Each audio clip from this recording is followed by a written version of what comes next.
Welcome to The Explainer. Today, we're going to journey way back, thousands of years, to the very foundations of Chinese civilization. You know, the story of how China begins is so fascinating because it doesn't just kick off with a clear, dated event. No, it starts in the world of myth, a story shaped by a powerful force of nature, and a search for truth that, believe it or not, took centuries to figure out. And the whole stage for this incredible epic drama is really set by one character, the powerful and often terrifyingly unpredictable Yellow River. Just to put that into perspective, we are talking about a river that snakes its way across China for almost 3,400 miles. It's just immense, second only to the Yangtze. This was, quite literally, the cradle of early Chinese civilization. And this is where we get to the core paradox of the Yellow River.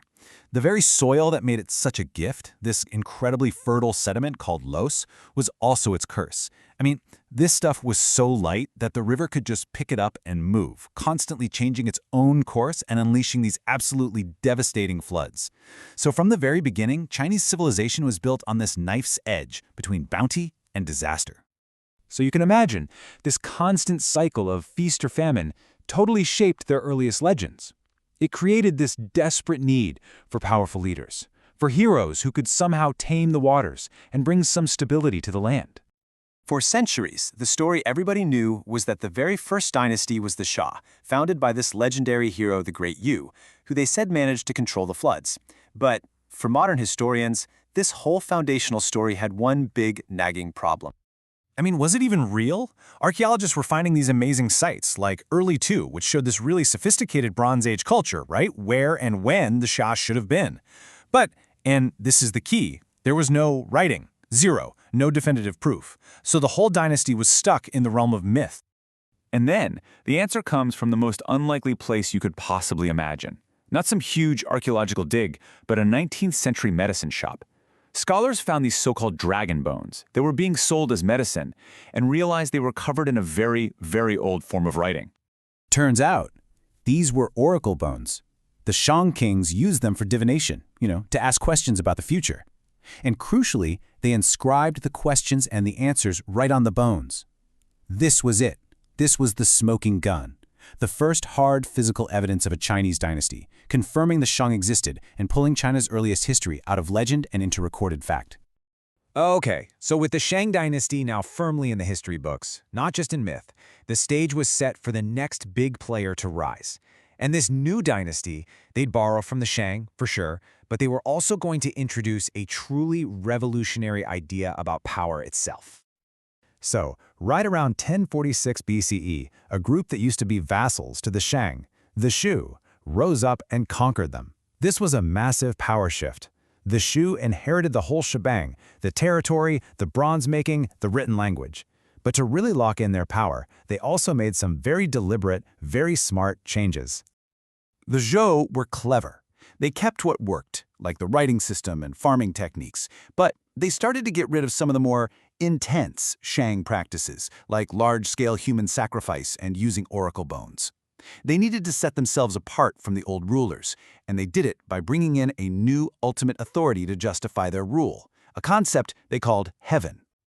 And look, this wasn't just them swapping one god for another.